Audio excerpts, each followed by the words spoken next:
A lot of things happening on the campaign trail, and one of the topics, of course, here in the crypto community has been how the Harris campaign is starting to take a look at crypto. Well, there is a Crypto4Harris program that we're going to be breaking down for you guys today. I think you'll like it. We've got a special guest for you. My name is Paul Barrow. Welcome back into TechPath. Joining me today is Sheila Warren, who is the CEO for the Crypto Council for Innovation. Great to have you on the show. Thanks, Paul. It's good to be here.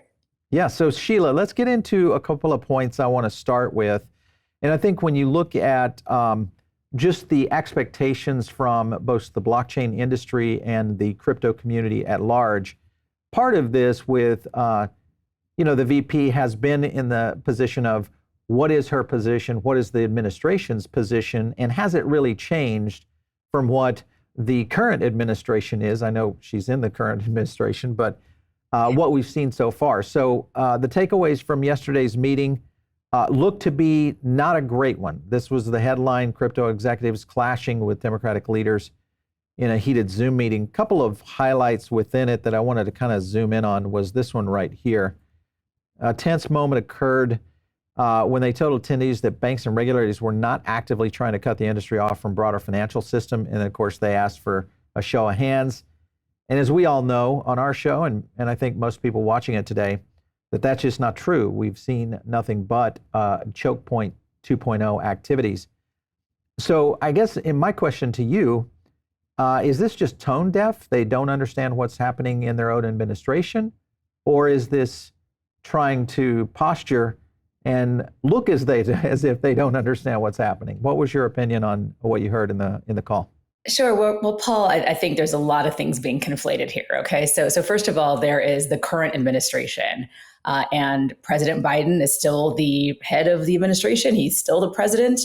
He's just not the candidate anymore. Right. So there is a distinction to be drawn between the Biden administration and the Harris campaign. And I think it's important to note that Vice President Harris, who is still the vice president, even though she's now also a candidate for the top job in the country, has not historically been engaged with really anything on crypto or crypto policy. That was not within her remit. So frankly, I was a bit confused about the meeting yesterday, and I wasn't entirely sure why it was happening, because I don't necessarily think that a meeting with the current White House administration, some of those folks are not going to remain into the next administration. I don't really know what the goal and what was trying to be accomplished was there, to be very frank. Because we're talking about a new team. And to me, the biggest thing that we could see is, in terms of policy changes, is who's going to be appointed to some of these key positions. So in that meeting, you had you had Lael Brainerd, people that have been part of the Biden administration. I would not say that they have been people who have been particularly interested in crypto, although there was some engagement. But the other thing I think is important to note is the evolution of any one of these people. So I want to stop you there. So I don't understand why that the Harris camp would allow this, because obviously it says Crypto4Harris is the topic. So again, I think there was just confusion about what is this, because the people that were in that room, I believe there was one person who was a former Harris advisor, but didn't say anything. And then there were people who are some of the top dogs in the Biden administration who aren't necessarily reflective of Harris, let alone of her views. So you realize how bad this is as a look on the Harris campaign from the crypto community. I mean, right now we're talking about policy that's being essentially talked about for the next generation of who our lawmakers are going to be. So I feel like that's kind of a cop-out, really. I mean, the reality is that there had to be awareness of what was going on here. You're bringing in some of the top Democratic leaders out there. You had Richie Torres there. I'm not so sure, Paul, that that's how any of this works. And as somebody who does this for a living, I'm going to tell you, that's not really, I wish there were that sort of level of tight coordination on topics, on any kind of topic. That's not really how any of this works. I think this is a campaign. It's a political activity. There's different staff. There's different people. They're running an operation. So you're saying that all the staff that was there probably will not be there in the future? I don't know that we know that they will. And I hope they won't, to be very honest. Right? Well, yeah. I think that's the situation. Here's Caitlin Long calling BS on a lot of this. Of course, most of this was Lael Brainerd because of her position within Operation Choke Point 2.0, because she was in a position where she could have kind of reassessed how this is going to be worked in from crypto companies And obviously, this is one of the things I think is very contrarian within the industry, because we've seen nothing but pushback from the Biden administration. So I would agree with you. Now I'm very confused as to why this meeting actually happened. Yeah, same. Look, I think if anything, it was a very helpful venting. I think that people were really honest. But you're venting to people who have no power. Well, I think that message does get across. I mean, it comes out through press, for example. It comes out through press. Well, it is getting across, even if it's not being passed by the people in the meeting to other people. It's in the press. Yeah. So the first White House roundtable, which was in person, also organized by Congressman Ro Khanna, I think people there, it was a slightly different tone, but nobody pulled any punches. People were very honest and candid about what had happened to them and how they felt they'd been treated by the administration, how they had been treated by the administration, particularly, of course, by the SEC, which is, the main actor here that we're talking about, but also by banks. And then in this next one, which was a Zoom, I think it was a similar message, just with more vitriol and rancor, which frankly is justified. People are really angry, and I think they have a right to be. You have guys like Tyler Winklevoss also hitting on this. Just to be completely clear, Winklevoss is a Republican supporter. So he, of course, is going after this in the sense of the reset, a true Harris reset being a scam. One of the things that he hit on, there was a couple of items that they kind of focused on here. They were still talking about, customers that can, bank as crypto companies, but in the reality, that's not necessarily the case. But I'm kind of curious, do you think that if Harris does win in November, that she would essentially be in a position to do two things? One, remove Senator Harris from the banking committee, and two, figure out a way to assist Gary Gensler with his resignation? I think you mean Senator Warren from the banking committee. Senator Warren, yeah. I'm sorry, yeah. The thing to understand about how this works, though, again, is the SEC is an independent agency. And what I think has been so frustrating to so many of us is that it's become a political agency. It's not supposed to be a political or partisan agency. Right. It's specifically meant to be apolitical. So the reality is that Gary Gensler has politicized the agency, which is a big problem. So I think it would be shocking certainly if Trump wins, we're going to have, a change over there. If Harris wins, I actually think we'd still have a change over there, because the reality and the thing I think people in crypto miss is that Gary Gensler is not popular among a broad variety of industry actors, not just crypto. It's not like other people love this guy. Okay. Well, so yeah. I think, truly people who are listing don't like him. Exchanges don't like him. So there are a lot of folks that have felt very, victimized, I guess is the right word, by this particular chair. Now, the reality is that what normally happens here is that the chair resigns if the president, whoever the president is, it's not about the party, it's about the president themselves, right? So under Biden, there was a big question. Would he make a change? Because he's the person that got Chair Gensler into that chair. Harris is new. She's already indicated she's going to make changes in staffing on areas like national security, on antitrust, things that are big issues. And so I'm hopeful, very, very hopeful. And to me, it seems like very low-hanging fruit if Harris were to win, to seek a change in the chair position. Now, whether or not that means Gensler leaves or gets pushed down to being an ordinary commissioner, he kind of has to resign. He has a term till 26. So the whole firing of him, that's about the chair position, not about his being on the commission. Those are different things, and people need to kind of understand that, right? For sure. Yeah, that is true. And we have talked about this on the show before. And this still may be a situation that at least we know what we have with Chair Gensler, and maybe at some point there could be some policy change coming from Congress that could realign the SEC, at least on their efforts. So yeah. Well, look, I also think we have to say, the reason that there's so much activity in Congress is because of Gary Gensler. If he were a little less rabid about this, we probably wouldn't have the activity, which is what we need from Congress, which is kind of where we want the activity to generate, right?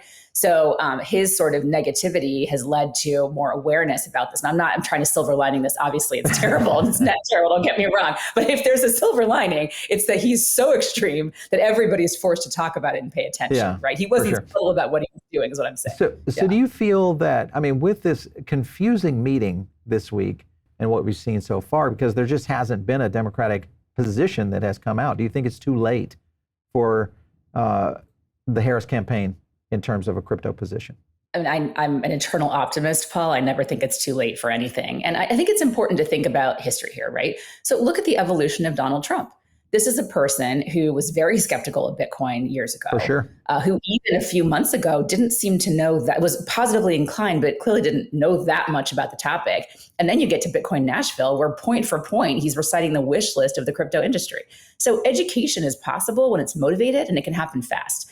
And we have a very motivated candidate pool. And I mean this down ballot as well, not just at the top of the ticket. We have a very motivated candidate pool to understand this topic and why it matters so much. So I am an eternal optimist. I think a Biden pivot was a long shot. I don't even think it's a Harris pivot. I think we still don't know what her views are.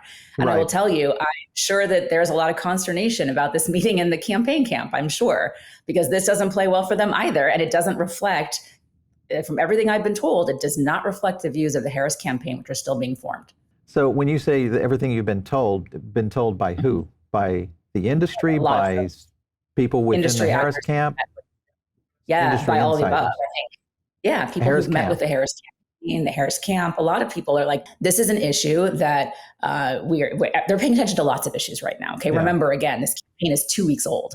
They just announced a vice president. A lot of attention was focusing there. They're hiring up the finance directors at the local and regional levels. Like they're building up a campaign infrastructure in 5 seconds. Most people have years to do, right? So, or many months, let's say. And so I think the fact that they are taking meetings with industry people, the fact that they are even paying attention to this and the suite of things that they have to focus on. Well, wait a minute. You're saying they taking meetings with crypto. You're not talking about this. Are there other meetings going on? Again, this White House meeting, Lael Brainerd and Wael Adeyemo at this moment do not work for Vice President Harris or for the presidential Harris campaign. Right? That is a White House administration. They're White House administration officials of the Biden administration. The Harris campaign, which is totally separate people, which has taken no meetings. Completely separate people, has taken meetings, has been talking to people about crypto. Absolutely. I think there's context here, right? So number one, like I said this about semiconductors. I did this viral tweet in 23 that said the cognitive dissonance I'm having watching the Biden administration claw back chip manufacturing while blithely offshoring crypto is just wild, right? It's shocking to me. Like, we know we made a mistake with a critical technology 40, 50 years ago, and we're making the exact same mistake with this critical technology in real time. Crazy. Yeah. Right? What are we doing? We are in agreement on that 100%. That is the one I'm at most fear about is that we're sitting in, a position where we could have Russia, China, BRICS, all sorts of countries really getting into this. Let's be real, right? Let's be real. Crypto's already won, okay? Like, crypto's not going anywhere. It's going to thrive. The question we're wrestling with right now is just where is it going to thrive? Yeah. Who's going to win? That's it. Yeah. So this, to me, it's less of a survival issue for crypto. And I think we should all just take a beat to recognize, like, this is huge success. We've got ETFs, institutional investors, and money flooding into this thing. We've got most jurisdictions in the world, apart from at the federal level in the U.S., with pretty clear policy and rails that we know how to build in those different places. The question is just, is America going to lose out? It's not, is crypto going to lose out? And I think sometimes people get so upset and emotional, and it's like, y'all, yes, it is a terrible thing. I'm an American. I'm a diehard patriot. I want to see innovation here. I hear this argument. From people around, in other countries. We have a lot of other news and content creators that talk about this from other countries looking into the United States. But listen, if it's going to move the world's financial markets, it's going to come out of Wall Street. Full stop. It's not coming out of Hong Kong. You don't think that Wall Street's going to find a way to access foreign markets and exchanges? Well, I think Larry Fink will find a way, yes. Larry Fink will find a way, yes. This is what I'm saying. So to me, the people who are stand to lose here are Americans, are regular, 100%. Ordinary, everyday Americans. That's who's standing to lose here. It's not, investors. It's not the billionaire class. It's not the rest of the world. It's ordinary Americans who deserve the opportunity to engage with these assets. And if this is not located here, so that's why I see this as an apolitical issue. It's relevant to every single American. It's relevant to everybody who creates a wallet onshore in the United States, right? Mm-hmm. We need to be able to do that with safety, with security, with understanding of what the parameters and rules are around that. And to know that that is just an ordinary activity, like opening a checking account was an ordinary activity. Probably still is an activity. I don't use checks, but these kinds of, it needs to be just normal everyday activity. And until that, again, it's important to remember who is really losing out here. So some of the big voices, including the ones you named, I'm not convinced that I appreciate that they're fighting for this in the way that they're fighting for it. I'm fighting for it in the way I'm fighting for it. And it takes a village to get people to understand, to get the government to move. It's a big ship, right? So getting it to move takes a lot of levers, a lot of effort, and I'm appreciative of all of those efforts. But the people who stand to lose the most here are ordinary, everyday Americans who don't necessarily have a seat at the table. And it's them that I think we have to keep in mind when we're talking about all these topics. I want to jump over to this topic right here, because this goes to your point, is that there is and appears to be some movement, at least on the selection of the advisors. And this comes in from adding Plouffe. And then also within this, David Plouffe, of course, if you guys don't know, also did work with Barack Obama, but also Brian Nelson, who's been leaving his job as the U.S. Treasury Undersecretary. Yeah. He's coming in, and he seems to be somewhat pro-crypto. So these are both people that are very well aware. So that's a good sign for, at least I think, for the Harris campaign. Yeah.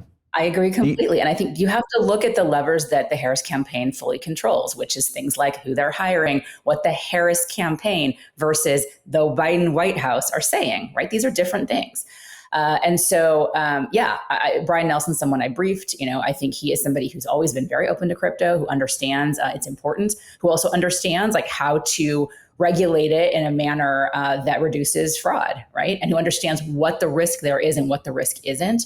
And David Plouffe, of course, has done time in the industry. So somebody who has a personal connections, professional connections there as well. And so I do take these as signs. This is the beginning days of this campaign, right? Again, as a reminder, we're at the very, very early days of this campaign. And already you have some top advisors there who at least have an understanding and have lines into the industry and know people in industry, et cetera, and are well connected and are inclined to be positively inclined. So like I say, you have to look at the signals that the Harris campaign is controlling. You have to look at the timing of when these things are happening. And to me, I see positive signs. And until I see really negative signs, like I said, Paul, I'm an optimist. Okay. So I'm gonna keep having these conversations until it becomes obvious that it's pointless. I would not go into Gary Gensler's office. What a waste of my time. And I would actually, and I have. But you kind of go in there knowing what you're gonna get. But here, I think it's pretty greenfield. And so I would encourage people to remain open, because look, in my view, the goal is to get to a time and place where I think my co-author, Justin Slaughter, put it so well. Being against crypto should be like being against a toaster oven, like absolutely nonsensical. And it should not be about your party, your affiliation, where you are in government, what country you're in. You should just be like, of course I support crypto. It's crazy to have a different position. That's the world I want to get us to. And that means engaging with anyone who will engage with us and being open-minded about where they are and not being unduly judgmental or pessimistic until we have a very clear reason to be so. And even then, trying to change the minds and trying to convince, because I'll go back to saying Donald Trump is somebody who a couple years ago thought Bitcoin was nonsense. And now you have him standing on stage in Nashville saying a point-for-point wish list of what the industry wants to see. Change can happen, and it can happen a lot. And back then, there was no incentive for anyone to pay attention as much as there is now. So stay tuned.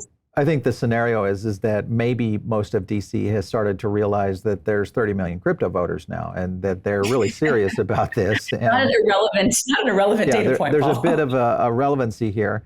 And the other thing is, I think people have started to realize the blockchain and crypto innovation, I think, movement that we're seeing is not just about, finance. It's about innovation, which means jobs.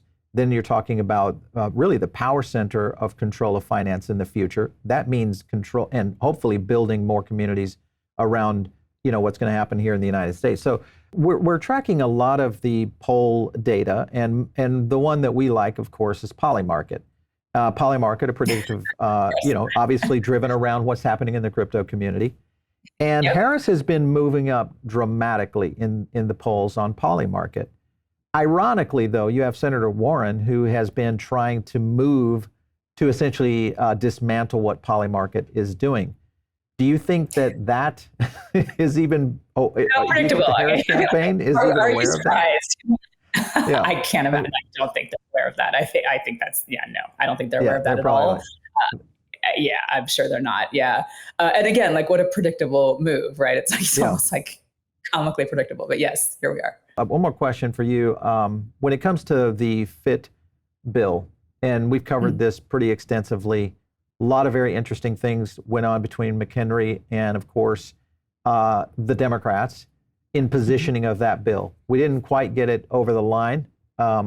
What do you think is holding back, or if anything, do you think we'll get the Harris camp at least in a position where they would be more receptive to those kinds of regulatory movements? Yeah, I'm very hopeful about that because I mean, look, we were able to get, and I'll give Crypto Council a lot of credit for this. We were really instrumental in this particular bill. 71 Democrats to come on side with that bill. People told me, "Oh, Sheila, you're going to get 27," and I thought maybe I'd get 35, and we got 71. So that is massive bipartisan support for a bill that was drafted by Republicans largely. So keep that in mind. Like, what a massive thing in this Congress. Let me contextualize this. In this Congress, which had trouble electing a Speaker of the House and has not exactly been collaborative, 71 Democrats came on side with this bill because they recognize the crucial importance of the industry and of clarity in the environment and in regulatory markets. And also, I should note, to go back to our earlier chat, Paul, because of frustration of their own with Gary Gensler.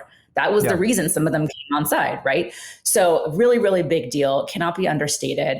And I think it's fair to say that the House, is there. Like, the House is there. The House understands this. Some of those folks are just fatigued, frankly, and just want to land this thing so they can move on to other topics, right? Because it's been going on with years. We've been talking about this stuff, But some of them are just really passionate, and that's true on both sides of the aisle. The challenge there, I think, was on the Senate side. The Senate, you couldn't get banking to play ball. People were really trying. I think there were a lot of folks who, the reason you had a bill in the House in part was because you had a Financial Services Committee, which oversees the SEC, of course, and you had the Ag Committee, which oversees the CFTC, working in collaboration. And those are the two agencies of relevance here, right? In the Senate, you had the Ag Committee primarily driving the effort. And that was a challenge because the Ag Committee oversees the CFTC. They don't have oversight of the SEC. So you can only do so much of the bill. And that was complicated. Like, how do you get the other part of it? And where does that come from? And all of that. It's really, really difficult chess. It's also that we're at a time in the calendar that's really tight. There are only so many calendar days to move things in Congress. So it's not like, this is not a job like most of us work in, when you work 24/7. There are a set number of days you can bring something to the floor, that you can have conversations about, you can have hearings, and we're racing a calendar there. But I actually think, from our understanding of it, I think Biden understood that, the Biden administration, I should say, understood that had momentum. And I don't believe they were really standing in the way. I think it got caught up in the politics of all of this. It got caught up in the politics of all of this. And that is really unfortunate. It's unfortunate when good policy dies because of politics. It happens all the time, every single day. But it's unfortunate. There was a lot of work on the House side to come up with something. I think it was comprehensive and robust and strong. And I'm hopeful. We're not done with this term yet. To be very clear, we're not done. There's still more time on the calendar before the inauguration of whoever is the new president. And so I'm hopeful that we can see some more progress there. We're going to work very hard on that. But again, the politics of it are determining a lot of people's appetite of whether to stop now, wait, can we get something better later, et cetera, et cetera. So we have to see how it all plays out. All right. Well, I just have one last point I want to hit. I'm just going to get your opinion on this. This doesn't necessarily have anything to do with the Republican platform, but it does have some things to do with Donald Trump Jr., and he's revealing plans to launching a new DeFi platform.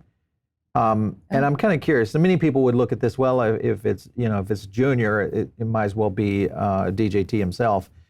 But this could really either go one of two ways. One, positively, in the sense of hey, okay, maybe there's a time to start fostering some new financial systems out there. I mean, Larry Fink thinks it is when you think about tokenized securities. Or do you think this could potentially hurt crypto as a whole, where people don't really understand what this is just yet? Well, I have to say, having just learned about this right now on your show, I don't know that I have a strong opinion on it. I mean, look, I'm always open to people experimenting with these different products and services. I think it's important. I think DeFi is the future, if I'm very blunt about it. Do I think it's the right time to inject that conversation at this moment in this very razor-thin election? Not so sure about that. Not so sure about that. Yeah.